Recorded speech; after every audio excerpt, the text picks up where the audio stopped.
നമസ്കാരം. ദേശീയ പഠന നേട്ട സർവേയിൽ കേരളം അഭിമാനകരമായ പ്രകടനമാണ് കാഴ്ചവെച്ചിരിക്കുന്നത്. 2024 നടന്ന സർവേയിൽ 65.33 പോയിന്റ് നേടി ദേശീയ തലത്തിൽ 2ാം സ്ഥാനത്താണ് നമ്മുടെ പൊതുവിദ്യാഭ്യാസ രംഗം എത്തിച്ചേർന്നിരിക്കുന്നത്. 2021 ഇത് 16ാം സ്ഥാനത്തായിരുന്നു. 68 പോയിന്റ് നേടിയ പഞ്ചാബാണ് 1ാം സ്ഥാനം നേടിയിട്ടുള്ളത്.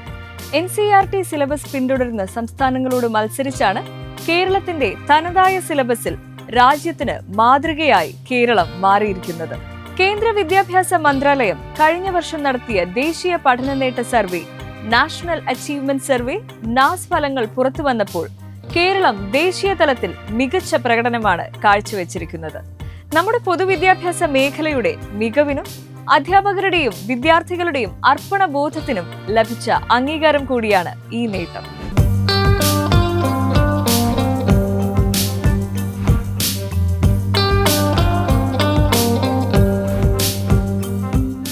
രണ്ടായിരത്തി 2021 ഇതിനു മുൻപ് ദേശീയ പഠന നേട്ട സർവേ നടത്തിയത്. അന്ന് 3, 5, 8 ക്ലാസുകളിലായാണ് സർവേ നടത്തിയത്. 2024 3, 6, 9 ക്ലാസുകളിലെ വിദ്യാർത്ഥികളുടെ പഠന നിലവാരം വിലയിരുത്തുന്നതിനായി ഭാഷ, ഗണിതം, പരിസര പഠനം, ശാസ്ത്രം, സാമൂഹ്യശാസ്ത്രം എന്നീ വിഷയങ്ങളിലാണ് സർവേ നടത്തിയിരുന്നത്. സംസ്ഥാനത്തെ 1644 സ്കൂളുകളിൽ നിന്നായി 46,737 വിദ്യാർത്ഥികളാണ് ഈ സർവേയിൽ പങ്കെടുത്തത്. ദേശീയ തലത്തിൽ 74,000 സ്കൂളുകളിൽ നിന്നും 21,15,000 കുട്ടികളാണ് പങ്കെടുത്തിരുന്നത്.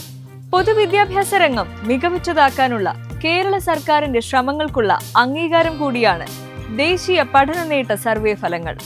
ഭൗതിക സാഹചര്യ വികസനത്തിനോടൊപ്പം അക്കാദമിക രംഗത്തും വന്ന മാറ്റങ്ങൾ ഈ സർവേ ഫലങ്ങളിൽ പ്രതിഫലിക്കുന്നുണ്ട്. 2021 ദേശീയ പഠന നേട്ട സർവേ ഫലങ്ങളെക്കാൾ വളരെ മികച്ച ഫലങ്ങളാണ് ഇത്തവണ ഉണ്ടായിരിക്കുന്നത്. 3ാം ക്ലാസ്സിലും 6ാം ക്ലാസ്സിലും എല്ലാ വിഷയങ്ങളിലും വലിയ കുതിപ്പ് പ്രകടമായി കാണുന്നു. ദേശീയ ശരാശരി ചെറിയ മുന്നേറ്റം ഉണ്ടാക്കുമ്പോഴാണ് കേരളത്തിലെ കുട്ടികൾ ഏറ്റവും മികച്ച നിലയിൽ പ്രതികരിച്ചത്. ഈ കുതിപ്പ് 9ാം ക്ലാസ്സിലും പ്രകടമാണ്. 2ാം പിണറായി വിജയൻ സർക്കാരിന്റെ കാലത്ത് ഗുണമേന്മ വിദ്യാഭ്യാസത്തിനായി നടത്തിയ വ്യത്യസ്തങ്ങളായ പരിശ്രമങ്ങൾ പൊതുവിദ്യാഭ്യാസ മേഖലയിൽ വിപ്ലവകരമായ ചലനങ്ങളാണ് ഉണ്ടാക്കിയിട്ടുള്ളതെന്ന് ദേശീയ പഠന നേട്ട സർവേയിലൂടെ വ്യക്തമാവുകയാണ്.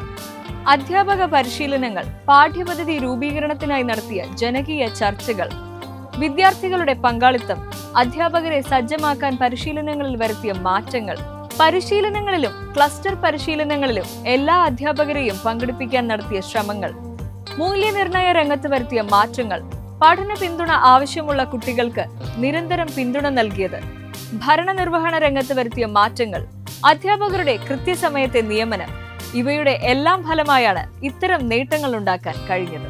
ഈ മികച്ച പ്രകടനം നമ്മുടെ സർക്കാർ പൊതുവിദ്യാഭ്യാസ മേഖലയ്ക്ക് നൽകുന്ന പ്രാധാന്യത്തെയും നടപ്പിലാക്കുന്ന നൂതന പദ്ധതികളുടെ വിജയത്തെയും അടിവരയിടുകയാണ്. പൊതുവിദ്യാലയങ്ങളെ കൂടുതൽ ആകർഷകവും പഠന സൗഹൃദവുമാക്കാൻ LDF സർക്കാർ നടത്തുന്ന ഈ ശ്രമങ്ങൾക്ക് നാസ് ഫലങ്ങൾ ഊർജം പകരുമെന്നാണ് യുവധാര കരുതുന്നത്.